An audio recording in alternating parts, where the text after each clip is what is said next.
Hey everybody, what's going on? This is Sam from Historic Travels and welcome to another video. And as always, before we get started today, I'd just like to take a quick moment to welcome all my new subs and to thank everybody who's been leaving me comments and messages down below. Thank you guys so much, I really appreciate it. And if you would like to take a couple of extra steps to help support the channel a little bit more, there's a merch store and a Patreon for this channel in the links below. Thank you guys so much for all your support. Okay guys, so before we begin today's video, I need to give a huge shout out to a guy by the name of Ken who lives out in Oregon. Hi Ken. Ken was actually the first person to send me something in my P.O Box. So Ken, thank you so much for that. Ken sent me a couple of books. He sent me a book about the history of the Normandy, which is incredibly cool. And he also sent me a book called The Era of the Passenger Liner, which is a really cool book from 1992. And inside the book, it's got the history of all of these famous ocean liners, which is so cool. Ken, this will be extremely helpful in helping me research ships, so thank you so much for that. Oh, and Ken, guess what? You were actually the inspiration for today's video. Right after I got these books, I was flipping through it, and there was a section in this book on the Titanic. And when I was reading that, that is what inspired the topic for today.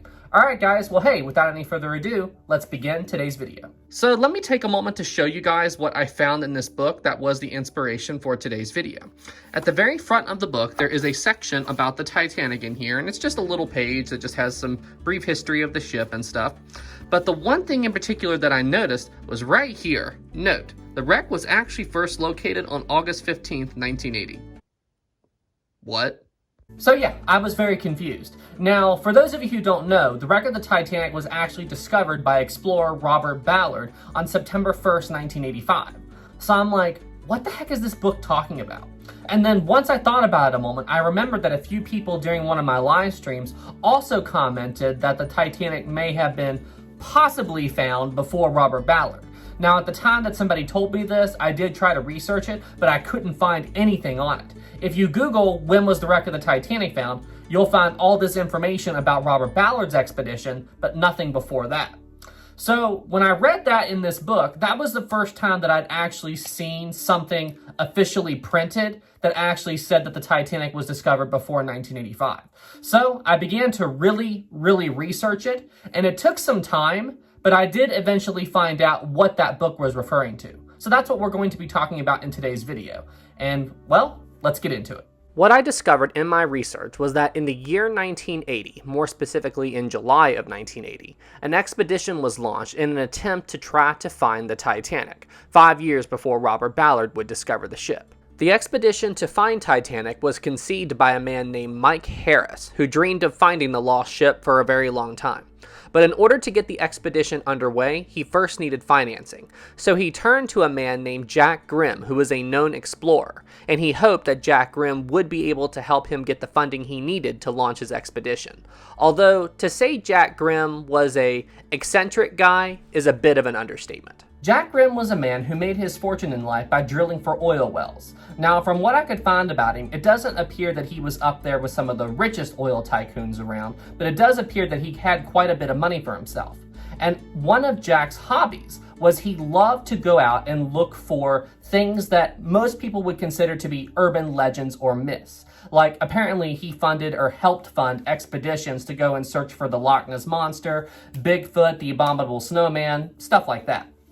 And what initially got him interested in doing this was that in the year 1970, he learned of a planned expedition that was going to attempt to go and find the biblical Noah's Ark, which was supposedly resting and hidden in the mountains of Turkey.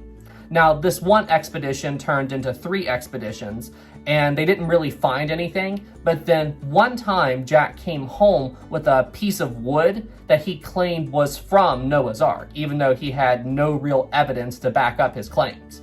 And for the rest of his life, he would always say that this piece of wood was part of the Ark, and no matter what anybody tried to tell him about it, he refused to believe it. So this is kind of the impression that I got of Mr. Grimm, was that he liked to pat himself on the back, and he always liked to believe that what he had was the item or whatever he was searching for, even though evidence didn't really back up his claims. However, despite him being a bit eccentric, there is one thing for certain you can say about Jack Grimm. If you are wanting to get an expedition going, he was definitely the right person to have on your team. Because once you got him into an idea, he became obsessed with it. And when Mike Harris approached him about trying to find the Titanic, he became obsessed with trying to find the long-lost ocean liner. Now, even though Jack had the money to finance this expedition on his own, one other big trait about this man that was extremely useful in financing this expedition was that he was a brilliant people person and an awesome salesman. He very rarely had to finance an expedition on his own. So while the preparations for this expedition were underway, he was going out, meeting with scientists, talking to investors, buying and financing the creation of brand new sonar equipment to try to find the ship. And honestly, after all of his preparations were complete, it really did seem like his crew had a very good shot at finding the long-lost Titanic. So honestly, because of the combined efforts of Jack Grimm and Mike Harris, when they went out to look for the Titanic, if I would have been alive at the time and knew about this expedition, I would have bet they probably would have ended up finding the ship. I mean, think about it. On their research vessel, they had some of the world's leading scientists on board to help them with their search. They had known underwater explorers on board. And on top of that, they also had some of the world's most advanced underwater detection hardware available at the time. State-of-the-art, brand new sonar technology. They had a working magnetometer on board, which could detect the metal of the Titanic's hull. So honestly, if they could find the ship, odds were looking pretty good for them that they would actually discover the vessel. Now, when I first began researching this expedition, I found myself having a very difficult time in finding definitive information about this expedition. There was some information here or there about it, but I couldn't be certain if everything I was reading was actually true or not. There was a lot of someone said this, someone said that type of information. So I wasn't actually sure if I would have enough information to make a video about it. But then, to my great astonishment, I stumbled across one of Jack Grimm's methods of getting funding for this expedition. Apparently, he arranged to have a documentary team come out and film the entire expedition so he could use that money to help pay for it.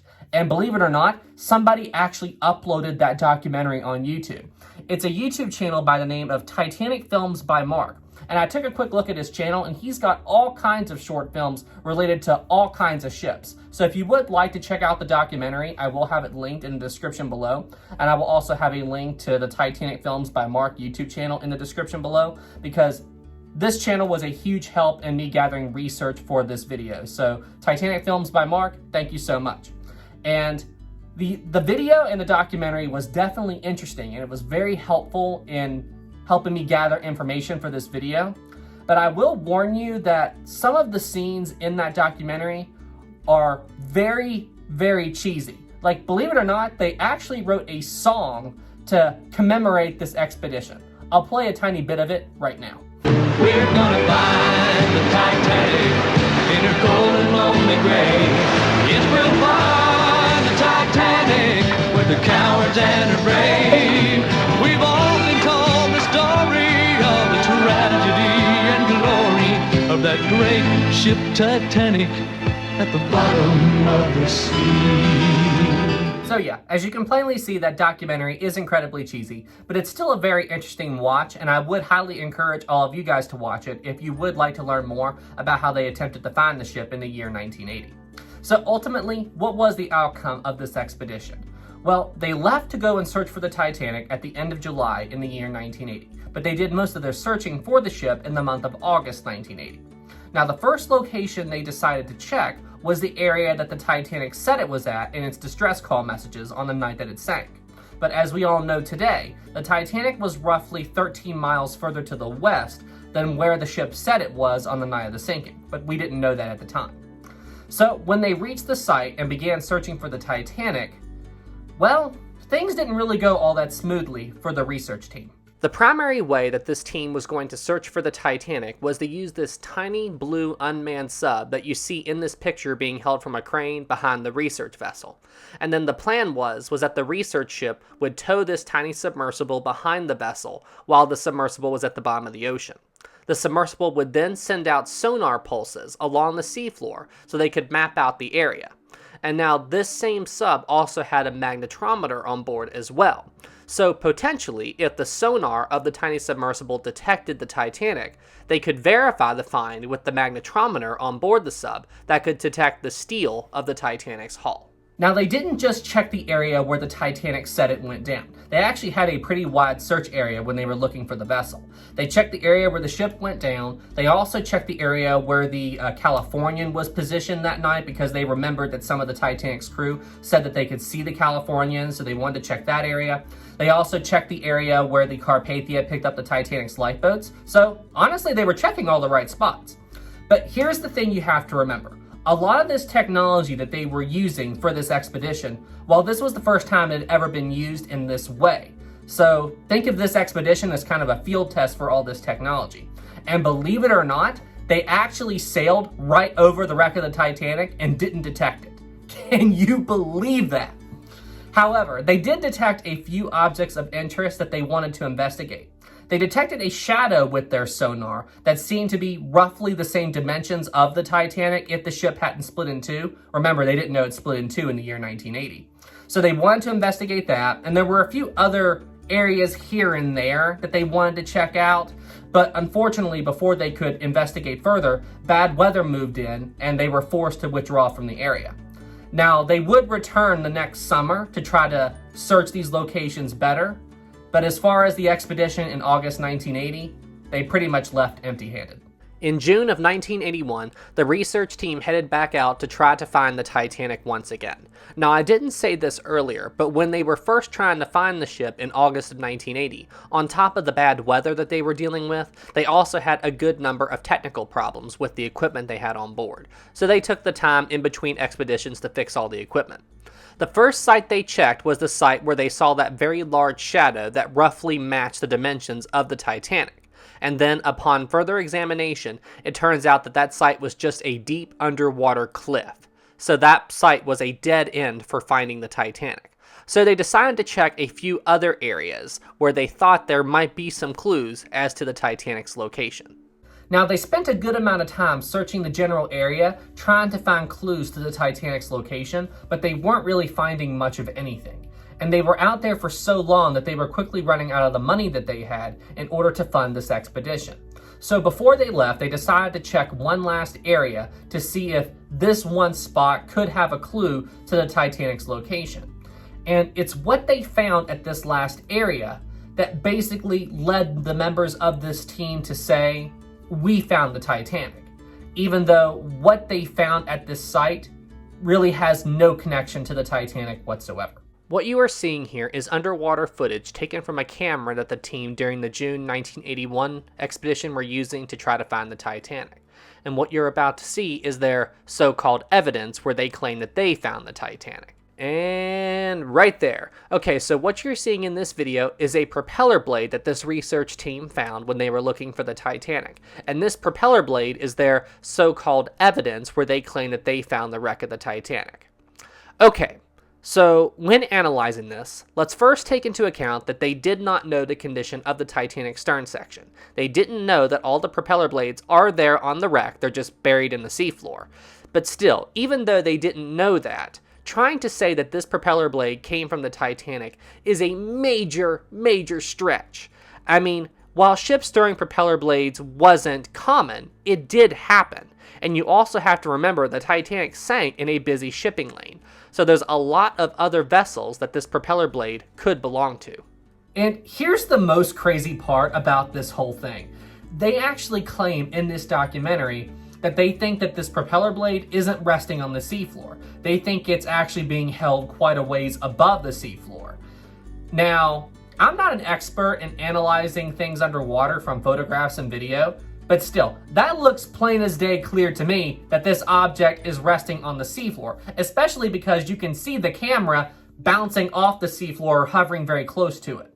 But what they claim in this video is that something is holding this propeller blade off of the seafloor, and they claim that it's the hull of the Titanic holding the blade up a bit. They actually show what they think their camera did as it was passing over the propeller blade. They think that their camera actually glided over the hull of the Titanic stern and then crossed over the top of the propeller blade, even though you can clearly see it didn't do that.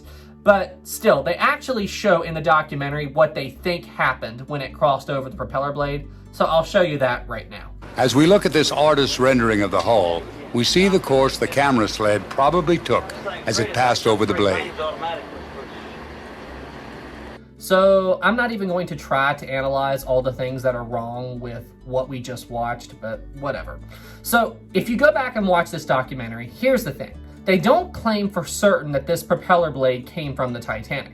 The only thing they say for certain is that there's a strong possibility that this propeller blade came from the Titanic because it resembled the propeller blade from another White Star Line ship. Now, that in and of itself isn't a problem, but here is where the issue lies. As far as Jack Grimm was concerned, because his team found this propeller blade, he was convinced he found the Titanic, even though he had no real evidence to back up his claims. This is just like the piece of wood that he found that he claimed came from Noah's Ark. Even though he couldn't prove it, no one could tell him otherwise. As far as he was concerned, he found a piece of wood from Noah's Ark. It's the same with the Titanic and this propeller blade. Because his team found this propeller blade, he was convinced he found the Titanic, and no one could tell him otherwise, so. But yeah, ultimately, I don't think the team went back out and found any more evidence, but I could be wrong about that. So if anybody knows any more about this expedition, please leave it in the comments below. I would like to hear more about it. But yeah, now you guys know the story of the first real expedition to try to find the Titanic and how they came very close to finding the ship, but ultimately, they didn't find it.